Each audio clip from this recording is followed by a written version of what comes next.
Have you ever found yourself staring at the empty space where love once lived? That hollow feeling in your chest, the memories that replay without permission, the questions that linger without answers. The end of love carries a unique kind of pain, one that Edgar Cayce, often called the sleeping prophet, understood profoundly. While in his remarkable trance states, Cayce revealed insights about healing broken hearts that were far ahead of his time. Insights that began with a single, transformative understanding. Healing starts with forgiveness. Forgiveness is fundamentally for our own sake, Cayce would often emphasize in his readings, not as a gift to those who hurt us, but as a liberation for ourselves. It's the key that unlocks the prison of resentment, where so many hearts remain captive long after love has departed. When I first encountered this wisdom from Cayce's work, it seemed almost too simple. Yet in its application, I discovered its profound difficulty and even more profound power. The journey of healing after love ends is perhaps one of life's most challenging spiritual tests. It's a journey that Cayce illuminated not through abstract philosophy, but through practical spiritual guidance that acknowledged both our human frailty and our divine potential. What's remarkable about Cayce's approach is how it bridges the seemingly insurmountable gap between our deepest pain and our highest spiritual capacities. His insights offer not just comfort, but a pathway forward, one that begins with understanding that the end of a relationship is not merely a conclusion, but potentially an initiation into deeper self-knowledge and spiritual growth. Let us explore together how Edgar Cayce's timeless wisdom can transform the wound of lost love into an opening for profound healing. For in that transformation lies not just recovery, but renewal, not just the absence of pain, but the presence of a more expansive love than we might have previously imagined possible. The journey begins not with forgetting, but with remembering who we truly are beyond our attachments, beyond our pain, and beyond the stories we tell ourselves about what love should be. When we lose someone we love, whether through breakup, divorce, or even death, we often find ourselves trapped in a web of emotions that seems impossible to untangle. Anger intertwines with grief, resentment with longing, blame with self-doubt. Cayce recognized this complex emotional landscape and offered a profound insight. These feelings aren't simply reactions to loss. They're reflections of our attachment to how we believed things should be, rather than accepting what is. The more we hold on to past hurts, the more we chain ourselves to them, Cayce would say. This understanding forms the foundation of his approach to healing after love ends. In his readings, Cayce consistently emphasized that holding on to resentment and unforgiveness creates what he called dis-ease, not just emotional distress, but actual physical ailments that manifest from our spiritual and emotional blockages. What's striking about Cayce's approach is how he connected our emotional healing directly to our spiritual growth. He viewed emotional pain not as something to merely overcome, but as an invitation to deeper soul development. In reading 262-83, he noted that relationships, even painful ones, serve as opportunities for soul growth, experiences designed to teach us lessons we need for our spiritual evolution. The first step in Cayce's pathway to healing after love ends is something many find counterintuitive: gratitude for the experience. Not gratitude for the pain, but for the growth it makes possible. When we can view even our painful experiences as teachers, we begin to transform our relationship with loss itself. This perspective shift doesn't happen overnight. It's a practice, one that requires gentle persistence and self-compassion. Cayce emphasized that we must learn to see beyond the surface events of our lives to recognize the deeper patterns and purposes at work. In our relationships, we often encounter the very mirrors we need to see ourselves more clearly. The person who has left our life has, in many ways, been one of our greatest teachers, showing us aspects of ourselves we might never have seen otherwise. This understanding doesn't minimize the pain of loss, but it does offer it a context, a framework that allows us to hold our suffering in a larger perspective. We begin to see that our pain isn't meaningless, but rather part of a process through which we're being invited to evolve. Cayce would often remind those who sought his guidance that trials are stepping stones to greater understanding, if we choose to use them as such. What makes Cayce's approach unique is how practical it is. He didn't just offer philosophical concepts, he provided specific practices for transforming emotional pain into spiritual growth. Central among these was what modern spiritual teachers might call shadow work, the process of examining the aspects of ourselves we'd rather not face. After a relationship ends, we often focus exclusively on what the other person did wrong, how they hurt us, how they failed to meet our needs. Cayce suggested a different focus. What can this pain show me about myself? What patterns in my own thinking, feeling, and behaving contributed to this outcome? Not to blame ourselves, but to empower ourselves through greater self-awareness. This self-reflection requires courage and honesty. It asks us to look beyond our hurt feelings to see how we may have co-created the very situations we're suffering from. Perhaps we ignored red flags, compromised our own values, or expected others to fill voids within ourselves that only we can fill. Recognizing these patterns doesn't excuse hurtful behavior from others, but it does help us claim our power to create different outcomes in the future. Cayce emphasized that true healing comes when we take full responsibility for our experience, not in a self-blaming way, but in a self-empowering one. When we can honestly say, "I see my part in this, and I choose differently now," we begin to free ourselves from the victim narrative that keeps so many stuck in cycles of pain. This internal work creates the foundation for what Cayce considered essential to healing after love ends: forgiveness. Not the superficial forgiveness that says it's okay when it isn't, but the profound forgiveness that says, "I release you and myself from this pain." Cayce's approach to forgiveness was revolutionary. He didn't see it as something we do for others, but as something we do for ourselves. Unforgiveness, he explained, is like drinking poison and expecting the other person to die. It binds us to the very pain we're trying to escape. True forgiveness, in Cayce's view, isn't about condoning harmful actions or pretending we weren't hurt. It's about recognizing that holding on to resentment only perpetuates our suffering. It's about choosing to release the emotional charge around our painful memories so they no longer control our present. This process of forgiveness doesn't happen all at once. It unfolds in layers. Just when we think we've forgiven, another level of hurt may surface, asking for our compassionate attention. Cayce encouraged patience with this process, noting that healing unfolds according to its own timeline, not our demanding one. What's particularly powerful about Cayce's understanding of forgiveness is that it includes self-forgiveness. Many people find it easier to forgive others than to forgive themselves. Yet self-forgiveness is essential for healing after love ends. We must forgive ourselves for our mistakes, our poor choices, our blindness, and even our humanness. Without this self-forgiveness, we remain partially imprisoned in our pain. One practical method Cayce suggested was what has now become known as the 40-day forgiveness prayer. This practice involves saying a specific prayer of forgiveness every day for 40 days without interruption. If you miss a day, you start over.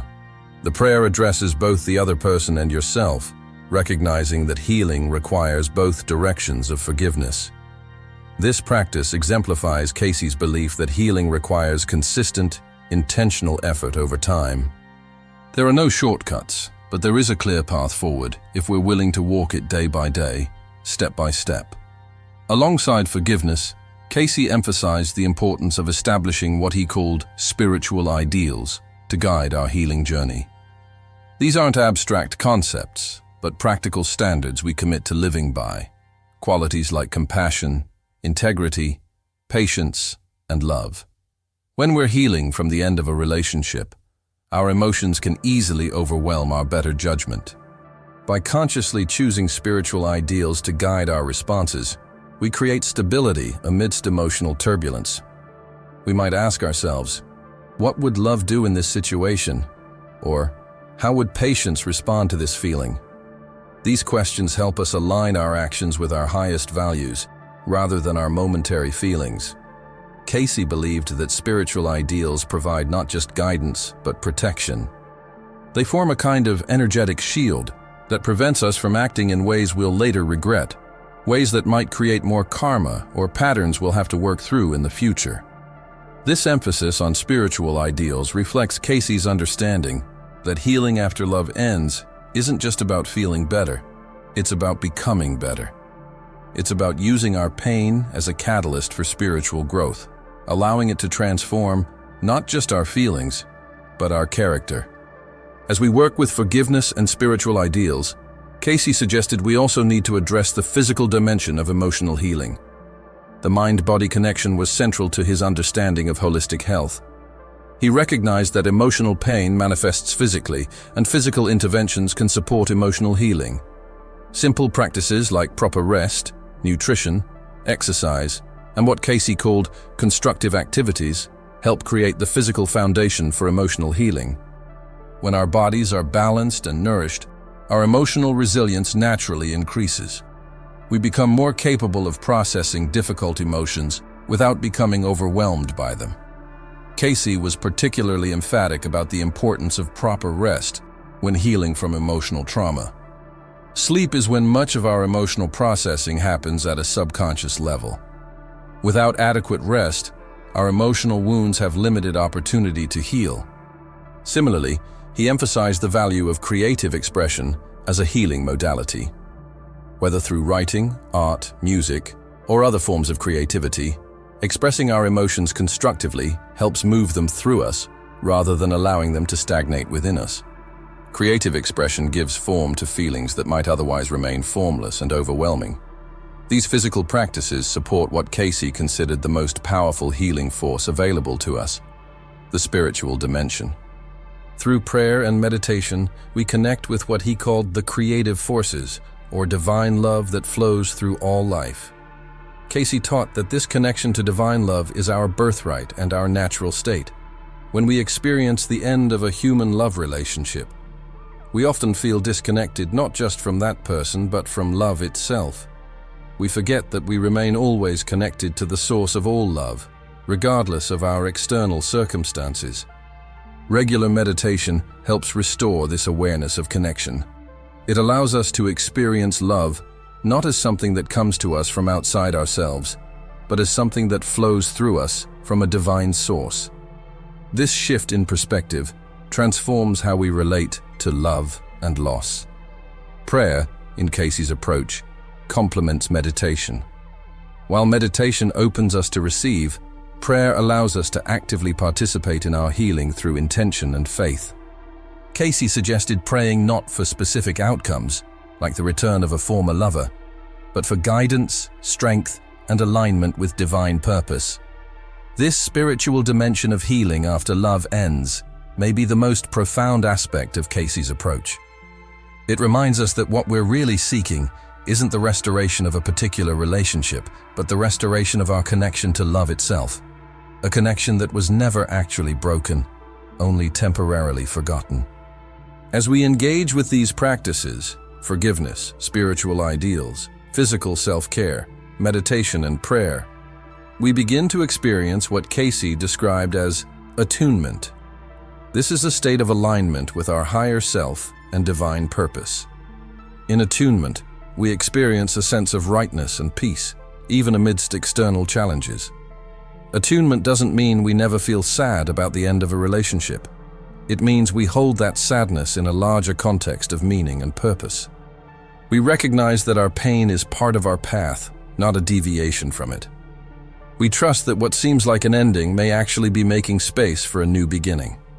This trust is central to Cayce's approach to healing after love ends. He encouraged developing trust not in specific outcomes, but in the unfolding process of life itself. When one door closes, another opens, not always immediately, and not always in the way we expect, but inevitably, if we remain open to it. Trust allows us to loosen our grip on how we think things should be and become curious about how they might be unfolding for our highest good. It helps us recognize that sometimes what feels like rejection is actually protection or redirection, towards something more aligned with our soul's growth. As trust deepens, we begin to experience what Cayce called soul memories, intuitive knowing that transcends our current limited perspective. We sense that we've been through difficulties before and survived them, that we're part of a larger pattern of growth and evolution that's ultimately benevolent, even when painful. These soul memories help us contextualize our present pain. They remind us that we are more than this moment, more than this hurt, more than this story. We are eternal beings having a temporary human experience, learning and growing through each challenge we face. This expanded perspective doesn't immediately remove our pain, but it does transform our relationship to it. We begin to see our suffering not as punishment, but as purification, a process through which we're being refined, like gold in fire, to reveal our true nature. As we continue on this healing journey, Cayce suggested we would begin to experience what he called the fruits of the Spirit. Qualities like joy, peace, patience, kindness, goodness, faithfulness, gentleness, and self-control. These aren't feelings we manufacture through positive thinking. They're natural expressions of our true nature that emerge as we clear away the blockages created by unforgiveness and fear. These fruits of the Spirit become evidence of our healing. We know we're making progress not because we never feel sad about what ended, but because we can hold that sadness alongside a genuine wish for the well-being of everyone involved, including ourselves. This capacity to hold seemingly contradictory emotions, sadness alongside gratitude, loss alongside openness, is a sign of spiritual maturity. It reflects an expanded consciousness that can embrace the full spectrum of human experience without being dominated by any single aspect of it. As this expanded consciousness develops, we naturally begin to reorient towards service to others. Cayce emphasized repeatedly that true healing culminates in the desire to be helpful to others. When we're deeply wounded, our focus necessarily turns inward. As we heal, our natural compassion returns, now deepened by our own experience of suffering. This outward turn towards service creates a virtuous cycle of healing.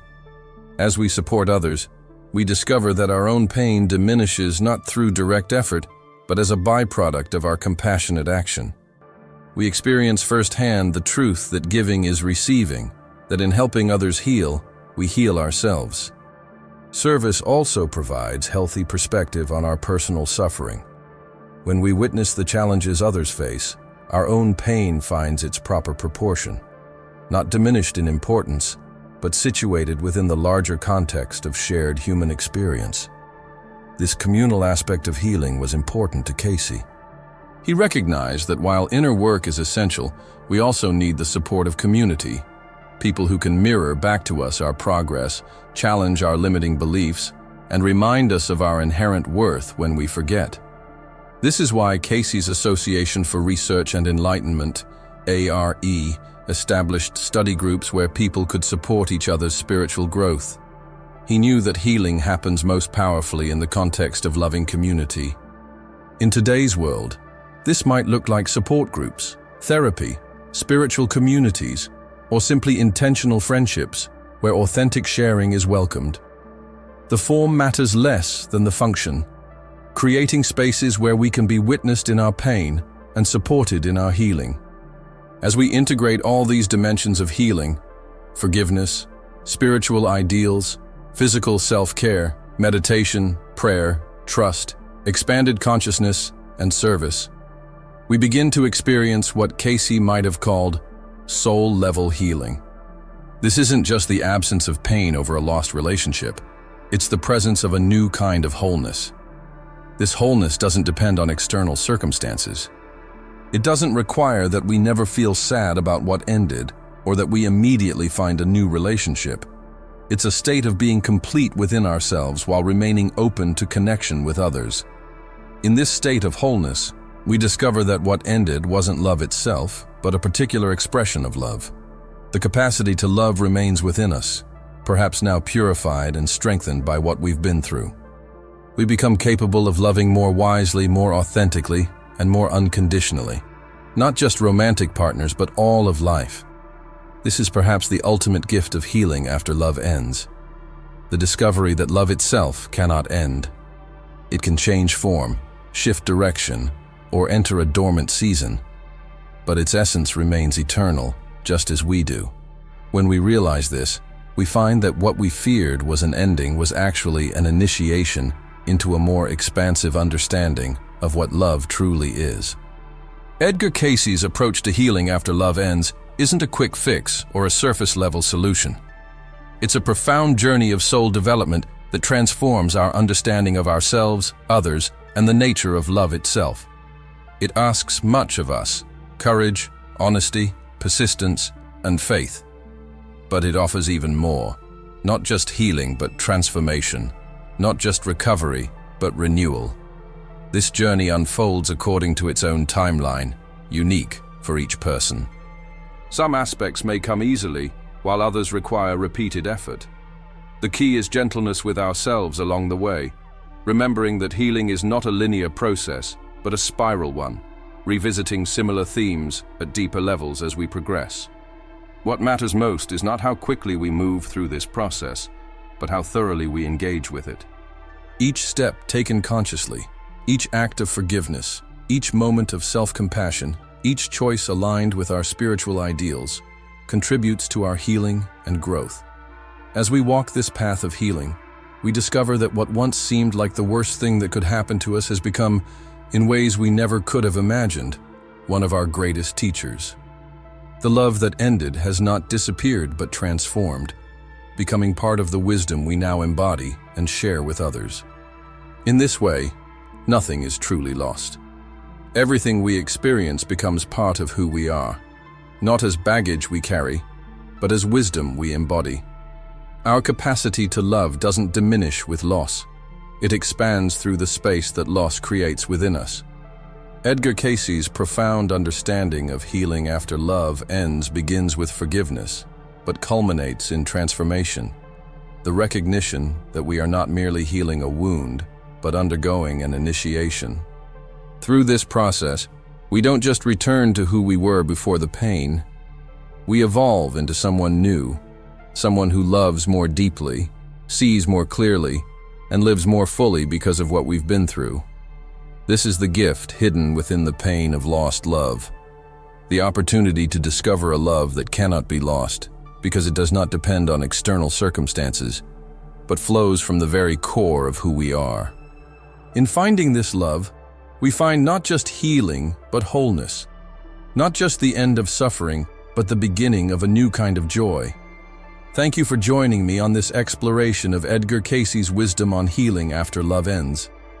If these insights have resonated with you, please like this video and share it with others who might benefit.